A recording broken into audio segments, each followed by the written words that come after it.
Dominique de Villepin émet pour la première fois l'idée d'une candidature à l'élection présidentielle, y compris si elle est anticipée, alors que la crise parlementaire est à son paroxysme et que de nombreuses voix affirment qu'Emmanuel Macron est de plus en plus poussé à la démission pour mettre fin à la crise politique. Jean, quoi, est-ce que vous pourriez carrément aller à la présidentielle, puisqu'on était tout à l'heure dans le scénario d'une présidentielle anticipée, est-ce que vous vous préparez carrément à être candidat l'année prochaine? C'est encore trop tôt, mais aujourd'hui je mène le combat des idées. Est-ce qu'il faut aller plus loin et avec qui, une fois de plus, et est-ce qu'il faut le faire seul ou avec quelqu'un d'autre?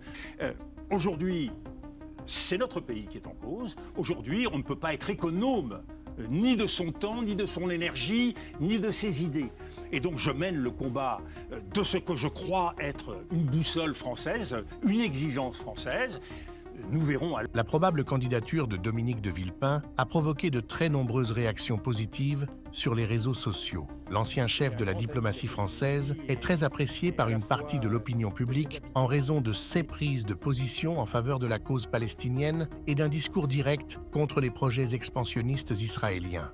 Si Dominique de Villepin devait être élu président de la République, ce serait le retour du gaullisme en France, alors que de Villepin est connu pour être l'héritier politique de Jacques Chirac, autre gaulliste qui a marqué l'indépendance de la France sur la scène internationale.